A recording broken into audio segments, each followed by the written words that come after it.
झरमुई छगमुई में अपना time waste नहीं करने की, माया के वशीभूत होकर कोई भी उल्टा कर्म नहीं करने की, संग दोष में आकर कभी भी लूज नहीं होने की, देह अभिमान में आकर किसी के भी नाम रूप में नहीं फंसने की,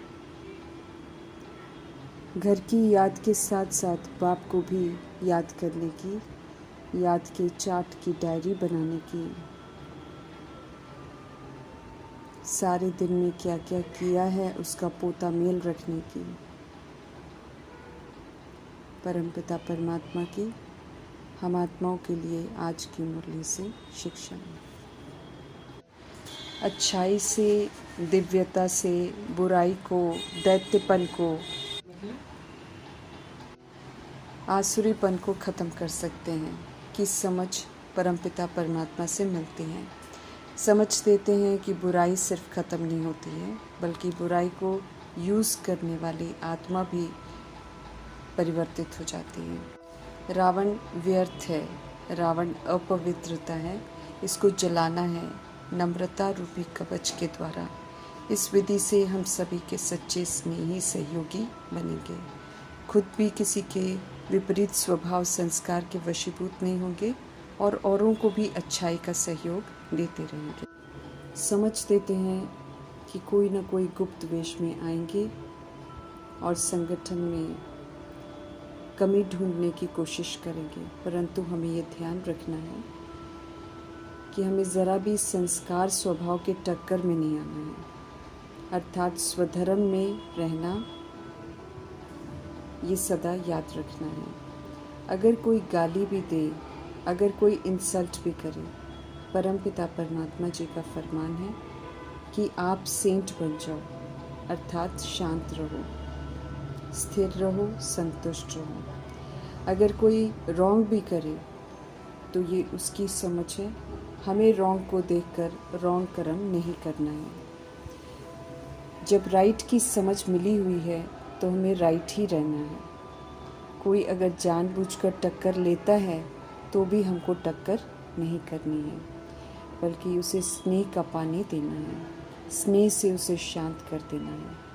कोई टक्कर ले तो ये क्यों ऐसा क्यों नहीं, ये संकल्प कर आग पर तेल डालकर उसे और नहीं भड़काना है, बल्कि नम्रता का कवच सदा पहन कर रखना है। नम्रचित रहकर लगी हुई आग को बुझाना है। नम्रता है तो स्नेह और सहयोग भी अवश्य होता है। नम्रचित आत्मा ही स्नेह और सहयोग दे सकती है। रावण रूपी व्यर्थ की अपवित्रता को जलाना है, नम्रचित रूपी कवच को साथ रखना है।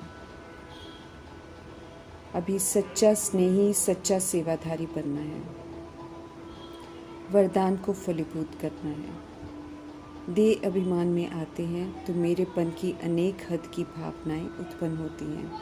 अब उन सभी भावनाओं को एक मेरे बाबा में समा देना है। समझ तो हमें मिल ही गई है कि हम आत्माओं का एक परमपिता परमात्मा के सिवाय और कोई भी नहीं है।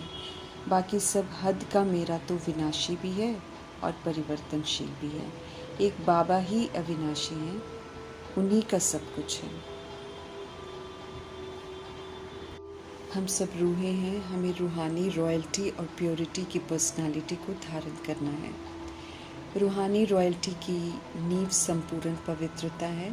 ब्रह्मचर्य के साथ ब्रह्मचारी भी बनना है। समझ देते हैं कि जब रूहानी रॉयल्टी धारण करते हैं तो उसकी झलक और फलक, रूप व चरित्र से हर एक को अनुभव होगी। तो हमें अपने से पूछना है कि क्या ये झलक और फलक हमें अनुभव होती है। नॉलेज के दर्पण में खुद को देखना है कि चलन में, चेहरे में रूहानी रॉयल्टी दिखाई देती है। अब चेहरा और चलन साधारण नहीं दिखाई देना चाहिए, बदलाव स्पष्ट अनुभव होना चाहिए। इस प्रति ध्यान खिंचवा रहे हैं अव्यक्त बाप दादा। खुद को भी औरों को भी अनुभव हो। हमें याद रखना है कि हम संगम पर हैं। जो संगम पर है वे परमपिता परमात्मा के संग हैं। पुरानी दुनिया तरफ उनकी पीठ होती है और नई दुनिया की तरफ मुख। अब हमारा पुरानी दुनिया से कोई कनेक्शन नहीं, वो तो अब ख़त्म होनी है, इसलिए उसकी रस्मों को नहीं अपनाना है। संगम युग की विशेषता है कि इस छोटे से युग में हम सब पढ़ते यहाँ हैं और भविष्य 2500 वर्ष की राजधानी की प्रारब्ध पाते हैं। ऊंची पढ़ाई ऊंची प्राप्ति है, इसलिए मृत्यु लोक में रहते हुए अमर लोक के लिए पढ़ाई पढ़नी है। ये समय हमारा व्यर्थ न जाए, इस बात का पूरा ध्यान रखना है। दूर देश के रहने वाले परमपिता परमात्मा रावण के पराये राज्य में आए हैं, हम आत्माओं को पवित्र बनाकर शिक्षित कर जन्नत स्थापन करने। हर बात जो परमपिता परमात्मा बताते हैं वो बिल्कुल नई है, इसलिए विचार सागर मंथन कर हर बात चित्त पर बिठानी है। राम राज्य में रावण प्रवेश नहीं कर सकता है, लेकिन जादूगर परमपिता परमात्मा गुप्त वेश में ब्रह्मा का आधार लेकर रावण के राज्य में प्रवेश कर हम आत्माओं को अपनी पहचान देते हैं, और जो पहचान जाते हैं उन्हें फिर लायक भी बनाते हैं और नई दुनिया की गिफ्ट देते हैं। हर आत्मा को अवसर मिलता है अपना ब्रह्मापन अपने लिए स्थापना करने का। अपने लिए हमें खुद ही सीट रिजर्व करनी, जन्नत स्थापन करने में मदद करने वाले ही जन्नत में जाने का हक प्राप्त करते हैं। अपने को संगम पर समझना है, बुद्धि से ख़त्म होने वाली पुरानी दुनिया से कनेक्शन हमको तोड़ना है। खिवैया बाप की श्रीमत पर चलते रहेंगे तो बेड़ा पार हो जाएगा। अपने को आत्मा समझ बाप को याद करना है। ये योग प्रति ज्ञान है जिसे अमल में लाना है। रावण राज्य खत्म होना है, कर्म बंधनों को बुद्धि से तोड़ना है। बंधन दुखदायी हैं, अब कर्म संबंध में हमको आना है। इस संबंध में आने के लिए अभी ब्राह्मण संबंध में सलीका सीख रहे हैं, फिर दैवी संबंध में हम सब कुछ पाएंगे। ब्राह्मण संबंध का एक ही जन्म मिलता है संगम युग में, जब परमपिता परमात्मा के संबंध में आकर हमको समझ मिलती है कि कलयुगी छीछी कर्म बंधन ग्लानि का जीवन। हमें अब इन कर्म बंधन में नहीं रहना है। समझ मिलती है कि अभी सब आसुरी कर्म बंधन में हैं, हम सब गुप्त यात्रा पर हैं। इस यात्रा में रहते कर्म बंधन से न्यारे होकर हम सब कर्मातीत हो जाएंगे। कर्म बंधन सब इस समय टूटने हैं। बाप की याद में रहते हुए पवित्र बन चक्र को समझ, चक्र में की हुई गलतियों को नहीं दोहराकर श्रेष्ठ कर्म करते चक्रवर्ती राजा बनना है। ईश्वरीय पढ़ाई की एम ऑब्जेक्ट को सामने रख पूरी प्रारब्ध बनानी है। बेहद के बाप पुरुषोत्तम बनाने के लिए पढ़ा रहे हैं, तो पुरुषोत्तम हमको ज़रूर बनना है। एक ही बार संगम युग में ज्ञान के सागर पढ़ाते हैं अमरपुरी के लिए, नरकवासी से स्वर्गवासी होने के लिए, तो पढ़ाई अच्छी रीति अमल में लानी है। सही रास्ता दिखाने वाले परमपिता परमात्मा मिले हैं, तो सही रास्ते पर चलना है। ये रूहानी यात्रा का रास्ता सभी को बताना है। अभी हम सब पांडव संप्रदाय हैं, संपूर्ण पवित्र हमको बनना है। स्व परिवर्तन कर विश्व परिवर्तन की जिम्मेवारी को निभाना है और डबल सिरताज बनना है। सतयुग में सभी पवित्र संपूर्ण निर्विकारी हैं, ऐसा अभी संगम युग में हमको बनना है। रावण की पतितपुरी की रस्मों को छोड़ देना है। बागवान बाप की श्रेष्ठ मत पर चलकर दिव्यता को धारण कर देह अभिमान और विकार रूपी सभी कांटों से मुक्त होना है। उसके लिए दिव्यता को धारण कर फूल बनना है। दैवी गुणों को बहुत काल तक यूज़ करेंगे तो कांटे स्वतः ही निकल जाएंगे। जो दिखाई देता है वो विनाशी है, इसीलिए शरीर जो है और देहभान जो है, जो देह अभिमान है, उसका विनाश होगा। बाकी आत्मा पवित्र बनकर अपने घर वापस जाएगी। तो जीते जी शरीर में रहते हुए अगर हम पवित्र बन जाएंगे तो फिर हम सजाएं नहीं खाएंगे। बाप आए हुए हैं पुरुषार्थ कराने के लिए, समझ देते हैं कि ये लास्ट चांस है। अगर हमने देरी की तो फिर अचानक मर सकते हैं और मौत तो सामने खड़ी है। मरने के पहले याद की यात्रा पूरी कर अपना भाग्य बना लेना है। अभी हमें घर वापस जाना है। घर चलने के लिए अपनी निराकारी अवस्था बनानी है। सारे बंधनों से अपने आप को खुद को मुक्त कर लेना है। बाप को याद करने से हमारे पाप कर्म विनाश होंगे, इसलिए इस याद के प्रति विशेष ध्यान देना है। बाकी घर को भी याद करना है, क्योंकि घर जाने के लायक बनना है। फिर सुखधाम में आना है तो वहाँ के लायक भी बनना है, इसलिए सुखधाम को भी याद करना है। बाकी पाप भस्म हमारे मीठे परमात्मा को याद करने से ही होंगे। मुख्य बात पर पूरा ध्यान देना है। पहली बात ये कि हमें तमो प्रधान से सतो प्रधान जरूर बनना है। पवित्र दुनिया का मालिक बनना है। पतित से पावन बनना है।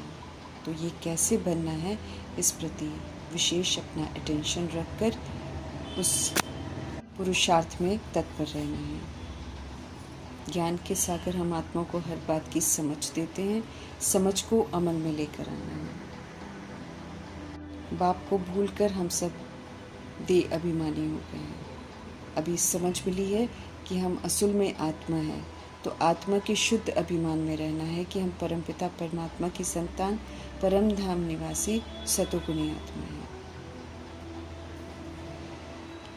देही अभिमानी के संस्कार हमको यहीं पर धारण करने हैं, क्योंकि वापस घर भी देही अभिमानी होकर जाएंगे और फिर सतयुग में भी देही अभिमानी बनकर पाठ बजाएंगे। समझकर समझाने लायक भी बनना है, ताकि औरों के भी कल्याण के निमित्त हम जरूर बने। हर किसी को ये ज़रूर बता देना है कि अपने को आत्मा समझ बाप को याद करो। ये परमात्म संदेश सभी आत्माओं को देना है, तभी विक्रम हमारे विनाश होंगे। ये सृष्टि रूपी नाटक है और हम सब इसमें एक्टर्स हैं। अभी परमपिता परमात्मा से अच्छी एक्ट सीखकर उसको अमल में लाना है। हम आत्मा रूपी एक्टर्स का शरीर रूपी ड्रेस है, जिसका आधार लेकर आत्मा पाठ बजाती है। तो ये ड्रेस हम कई बार बदलते हैं। कभी मेल का चोला लेते हैं तो कभी फीमेल का लेते हैं। वो कर्मा के अनुसार बदलते हैं। ये बेहद का ड्रामा है जो 5000 वर्ष चलता है। इसमें आधे कल्प के बाद हम भूल भुलैया में चले जाते हैं, विस्मृत हो जाते हैं। फिर परमपिता परमात्मा आकर हमको फिर से स्मृति स्वरूप बनाते हैं। पवित्रता के सागर परमपिता परमात्मा को याद करते करते हम पावन बन जाएंगे।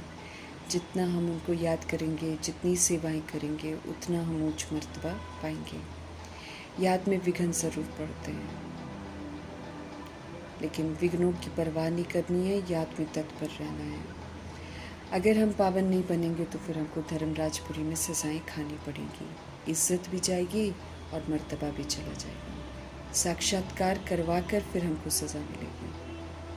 इसलिए लज्जित नहीं होना है, तो पहले ही अपने आप को पावन बनाना है। समय गवाएंगे तो फिर अफसोस करेंगे, पश्चाताप करेंगे। इसीलिए पश्चाताप की सज़ा ना खानी पड़े तो पहले ही समय को बर्बाद नहीं करना है। जो परमपिता परमात्मा होमवर्क देते हैं वो पूरा करना है। टाइम गंवाने वालों को सज़ा बहुत खानी पड़ती है और फिर वो नापास भी हो जाते हैं। पश्चाताप न करना पड़े, मीठे परमात्मा कहते हैं अच्छी रीति पढ़ लो, अर्थात धारण कर लो।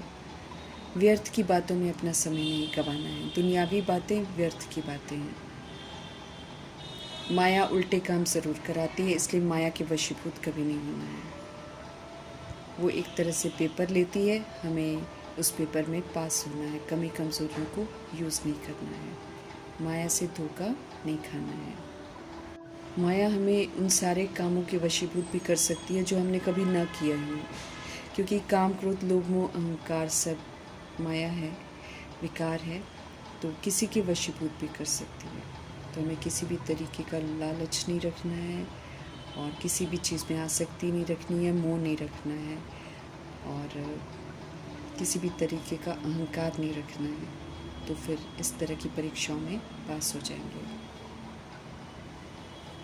हमें अभी समझ मिली है, बुद्धि मिली है कि क्या राइट है क्या रॉन्ग है, तो राइटियस मार्ग पर चलना है, रॉन्ग कर्म नहीं करना है। पवित्र रहना अच्छा है, इसीलिए कोई भी संग में आकर हमको लूज़ नहीं होना है। हम सब भाई बहन हैं, इसीलिए नाम रूप में कहीं नहीं फंसना है, देह अभिमान में कभी नहीं आना है। परंतु ज़बरदस्त माया जो है ये रॉन्ग कर्मा कराती है, संकल्प लाती है, लेकिन उन संकल्पों को अमल में नहीं लाना है। युग चलता है, गिर पड़ते हैं, लेकिन हमको नहीं गिरना है। राइटियस बुद्धि मिली है ना, तो हमको अब राइट कर्मा करना है, हमको अंधों की लाठी बनना है। समझ से जो अंधे हैं उनको समझ देनी है, परमात्मा समझ देनी है। किसी अंधे के साथ हमको खुद अंधा नहीं बनना है, अर्थात बेसमझ नहीं बनना है, अर्थात उल्टे मार्ग पर नहीं चलना है। शरीर निर्वाह के लिए हमें समय मिला है, तो वो समय हमें शरीर निर्वाह में करना है। बाकी हमारे पास समय सोने के लिए भी है, तो सेवा करने के लिए भी है। तो जो सेवा करने का समय है 8 घंटा, वो हमको ज़रूर देना है। यही हमारी जो कमाई है सच्ची, ये हमारे काम आएगी, तो इसको कभी भी नज़रअंदाज नहीं करना है। याद का चार्ट हमें ज़रूर रखना है, क्योंकि चलते चलते फेल हो जाते हैं। बाप को याद नहीं करते हैं, सेवा नहीं करते हैं, तो फिर रॉन्ग कर्म तो होते ही रहते हैं। इसलिए याद में रहना एक सुरक्षा कवच है। अगर हम याद में रहते हैं तो परमात्मा हमसे कभी भी गलत काम होने ही नहीं देंगे, कभी भी गलत खाने नहीं देंगे, गलत पीने नहीं देंगे, गलत बोलने नहीं देंगे, गलत कर्म करने नहीं देंगे। इसलिए याद की यात्रा पर सदा तत्पर रहना है। हम आत्माओं का सदा हित सोचने वाले हैं। शांति के सागर, ज्ञान के सागर परमपिता परमात्मा जी का धन्यवाद करते हुए ओम शांति।